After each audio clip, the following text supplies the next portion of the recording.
Hello, everybody. Welcome to ICC's Game of the Week, with your host, as always, Joel Benjamin. Chess games are often played to intense scrutiny of serious competitors, while the rest of the world goes on unawares. But recently, the penthouse of the Cooper Square Hotel in New York City played host to a game that was pure spectacle. The Raw Chess Challenge was a publicity stunt for clothing manufacturer G-Star, who had chosen Magnus Carlsen as their male spokesmodel. Now, the female counterpart is actress Liv Tyler, which seems to me a curious combination. Now, Carlsen was pitted against three grandmaster advisors, Hikaru Nakamura, Maxime Vachier-Lagrave, and Judit Polgar. And those three suggested moves for an internet audience to vote on. The process was very compressed. Carlsen had a minute per move, the advisors the same for their recommendations, and the audience had a minute and a half to vote. Both sides had 3 extra time periods where they would get an additional 2 minutes thinking time. Maurice Ashley provided the play-by-play with commentary help from none other than Gary Kasparov. Now, under such conditions, we can expect a very imperfect game, especially from Carlsen's opponents. It's well understood that in chess, 2 or 3 heads are not better than 1. They merely pull aside in different directions. But at the very least, the game is a curious bit of history. So let's check out Magnus Carlsen versus the rest of the world. Okay, Carlsen was playing white in this game. Opens with d4. And the world goes for a King's Indian. Carlsen plays the g3 variation. This is very solid, a very solid line for white. The bishop on g2 gives perhaps a little extra protection to the king in case black wants to play some attacking variation. Now, black has a lot of ways to meet this. One is Grunfeld approach with d5, and if those who are more Grunfeld players than King's Indian players, they certainly will go for that. Then there's sort of an in-between move, in between Grunfeld and the King's Indian, which is c6 with the idea of d5. It's a very principled way to play with a symmetrical or near symmetrical pawn formation. Black is really looking for equality. And the other lines begin with d6, knight c3. White can also castle first. And now here again, we have a fork in the road. Knight d7 is an older move with the idea of hitting in the center with e5. And there are also various lines beginning with c6. Black can follow up with queen a5 or bishop f5 and so on. Knight c6 as played in the game is certainly a very main move.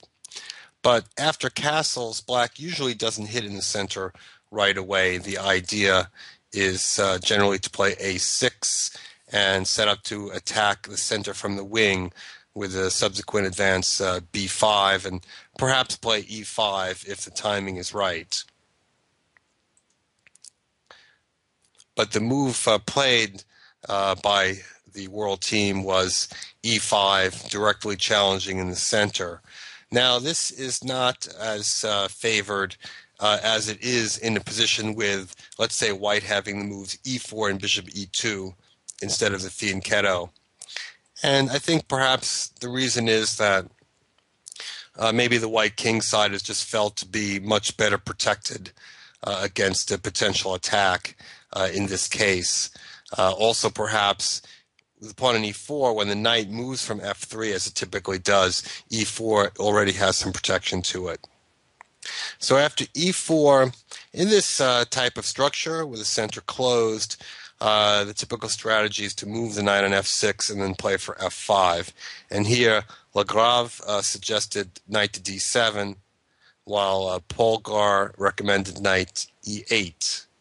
But the audience went with the Nakamura suggestion, c6, and this is sort of, fighting head-to-head with white on the queen side, where white is generally superior in this King's Indian.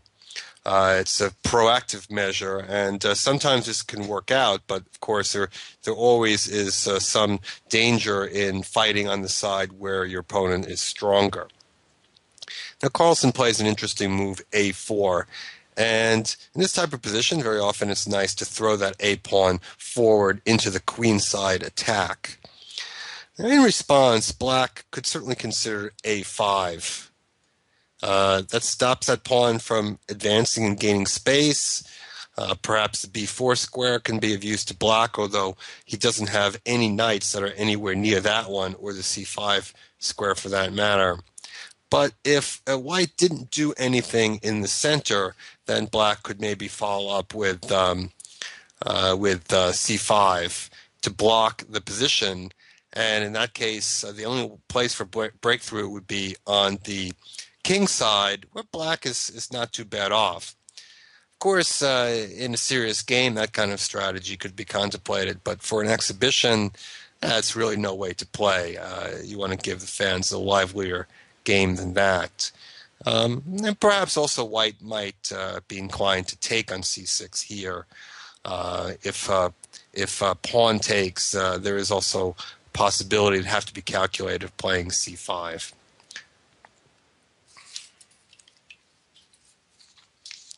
a4 was answered by bishop g4.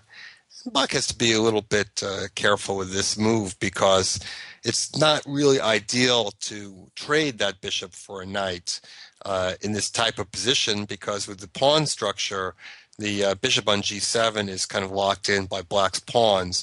Doesn't really want to trade his bishop. If he's going to go for any kind of attack with f5, usually trading that bishop tends to kill the attack. But here, maybe black is looking for quicker development and try to ease the congestion in his position, make sure he has squares for all his pieces. For instance, if he puts the bishop on d7 in some position, then he can't use that square for the queen or the knight. So bishop g4, Magnus just went on with advance of the pawn, a5, and that, for one thing, restricts some squares from the black queen, and maybe even a6 can be good at some point. So here the world takes on d5, and Nakamura felt that this was a mistake to release attention. He was probably correct about that, although ultimately outvoted. I think that one problem is becomes apparent in the next few moves. After bishop b3, rook fc8, rather awkward move, queen a4. White offers a trade of queens. The trade in general is favorable for white because white really has a positional advantage playing on the queen side. He has a number of targets there. Black's play really mainly consists of a potential attack on the king, although the last few moves he hasn't really gone in that direction. If the queens are exchanged, then we can see targets in black's position. For instance, if queen takes queen, rook takes queen, the rook might come to b4 and hit b7. And also we see that rook on a8 is rather tied down to defending his pawn on a7, not to mention the fact that the d6 pawn can potentially be attacked as well. So not really a great prospect for black to see this endgame come up. But even so, an exchange on a4 here would have been preferable to what happens in the next few moves. Black kind of gets caught in between. The first move is knight e8, and this is perhaps maneuvering a knight to c7 and a6 and then c5. But, generally the knight doesn't take so many moves to get to that square in the King's Indian. Knight is really a bit passive at this moment. And then knight d2, and this kind of shows that, well, if black had ideas about trading that bishop for a knight, he's lost that opportunity. And also, bishop to h3 to trade those bishops doesn't look all that attractive because, well, it doesn't really threaten too much. Black wants to trade those bishops, have to trade the queens first, and then he doesn't really accomplish anything other than getting rid of his good bishop and white's bad bishop. So here, the world opted for queen to d8, but the timing seems all wrong. after queen b4, it's kind of awkward for black to defend this b7 pawn. It's not clear that white is threatening to take it immediately because there is a counterattack on b2 after rook cb8. But in the meantime, what is black to do while white builds up? It just isn't really a good option. And the move chosen by the world team, knight c7, was a bit curious because white can simply drive the bishop now with h3 or f3, depending on your taste. And this pawn on d6 looks like a goner. Knight a6. Well, actually, if knight a6, white can then take the pawn on b7, and he's attacking two pieces at the same time, although certainly queen a3 would keep the pressure on the d6 pawn. If the bishop has to retreat to d7, then white can just take off d6. So after knight c7, it seems that f3 or h3 would be rather simple crushers.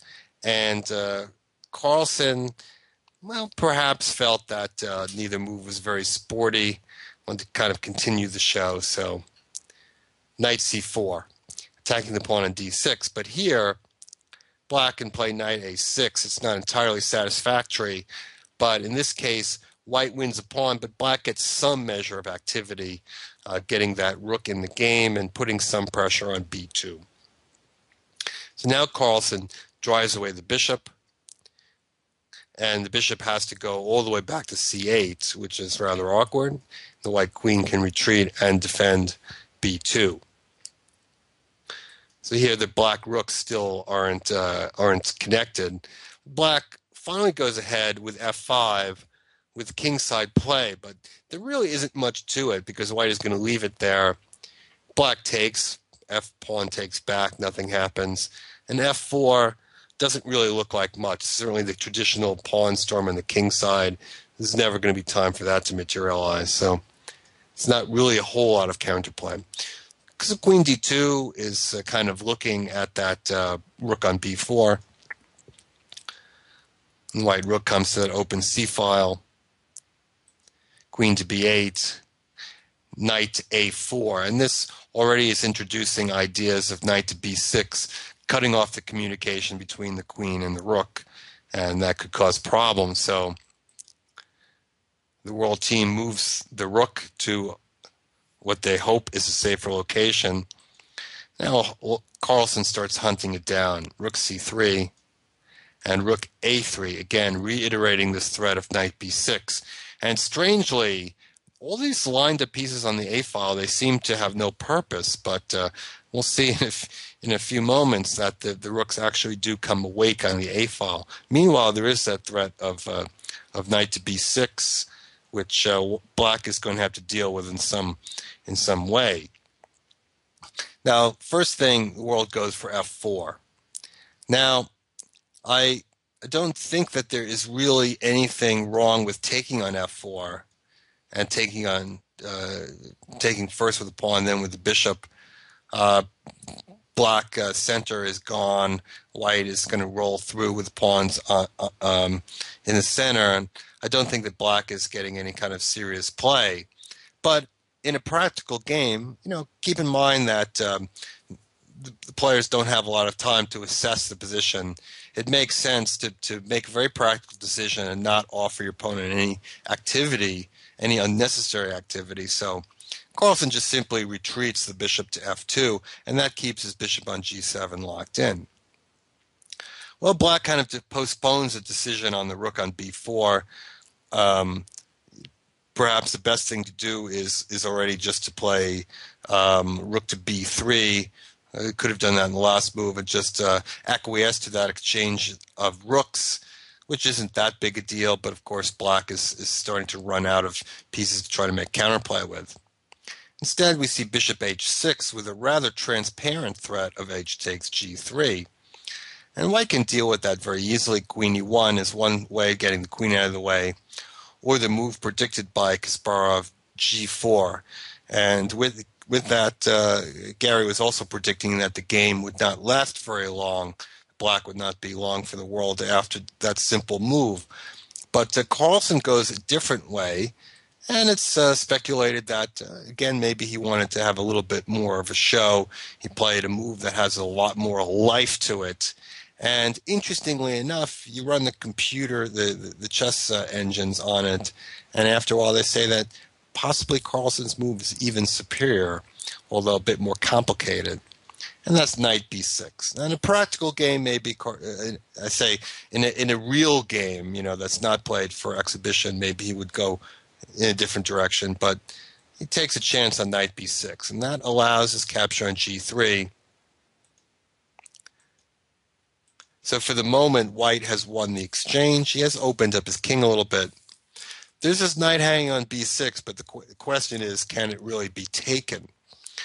Well, here the triumvirate was split 3 ways, and Judith Polgar actually suggested to take the knight and see what happens. Well, if black went that way, white would take back on b6, hitting the bishop, and if bishop to b7, white could capture, and now the move bishop h3 is a pretty good one, just kind of covering important squares in the diagonal. And white has a simple idea of playing queen a5 and queen a7.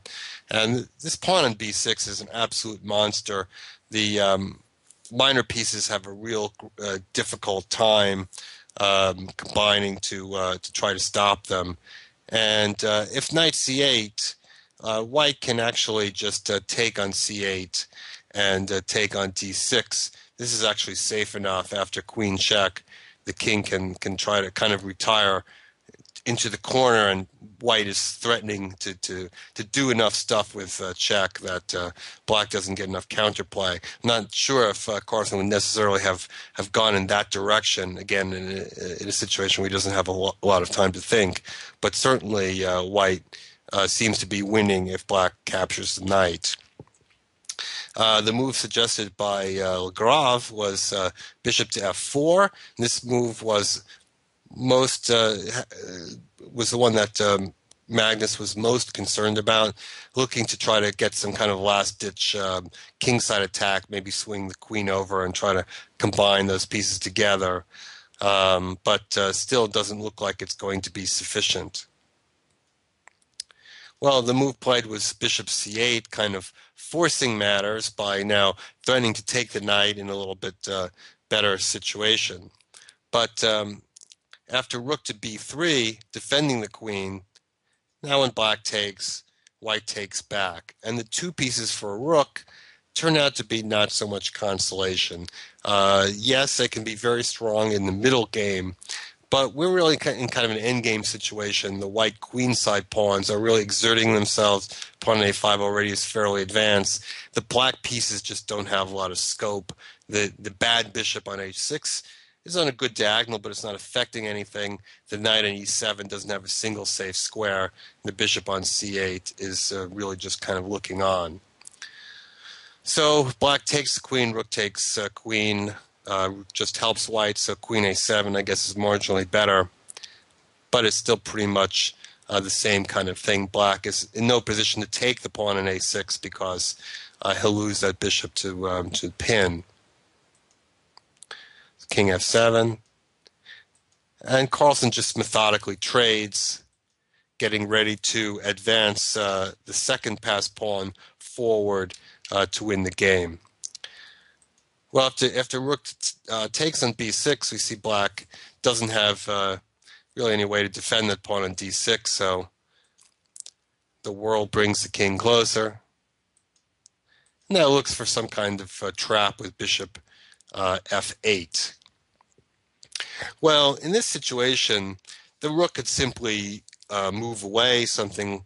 Well, actually, he did move the rook away, and that was again maybe a